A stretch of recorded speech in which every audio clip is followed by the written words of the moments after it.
Hey there, everybody, and welcome back to the Addiction and Co-occurring Disorders Treatment Manual. Today we're discussing Unit 1, Part 6, An Introduction to ADHD. I'm your host, Dr. Elise Snipes. In this part, we're going to define attention deficit hyperactivity disorder and explore how it may interact with mood, physical, and addiction issues. A lot of people struggle with attention deficit disorder or attention deficit hyperactivity disorder. People who have ADD or ADHD often fail to pay attention or make careless mistakes in the things they do. They have difficulty following through with tasks, especially long tasks or complex tasks.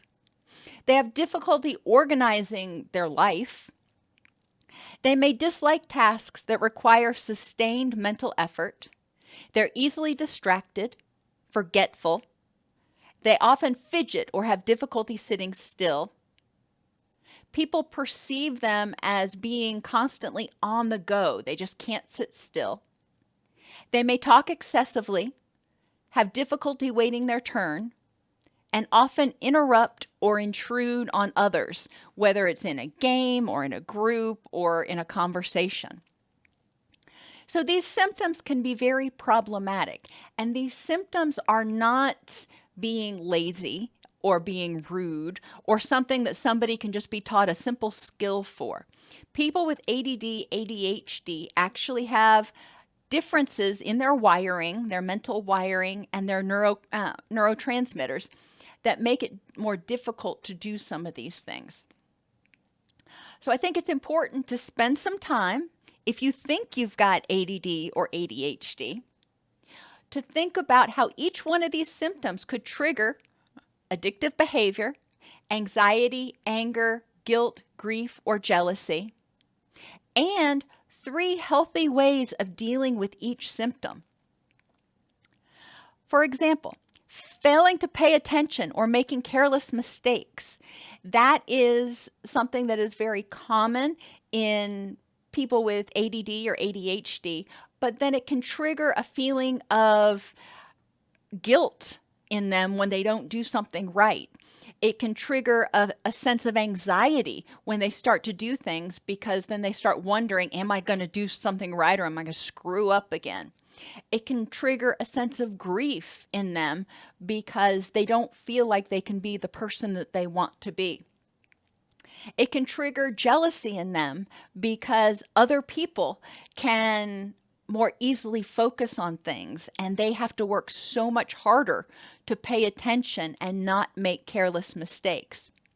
Additionally, if the person is undiagnosed or if they're interacting with people who don't understand they've got ADHD, other people may be extremely critical of the person with ADHD when they make careless mistakes, saying you're not living up to your potential, or that, worse yet, that was a stupid mistake, or something similarly harmful. So this particular symptom can trigger all of those things that we've been talking about.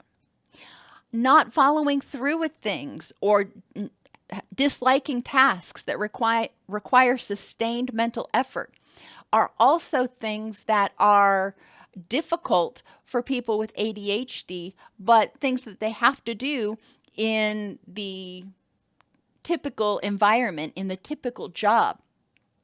There are a lot of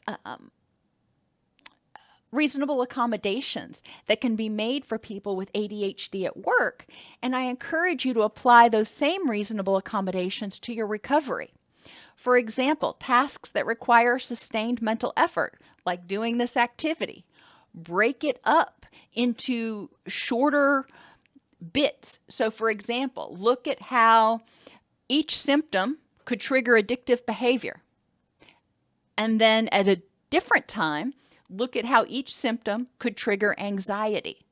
And then at a different time, how each symptom could trigger anger. So you're not having to sit for 50 minutes and focus on doing one thing. You're breaking it up into manageable segments that you can look at and go, okay, that's something I can get done.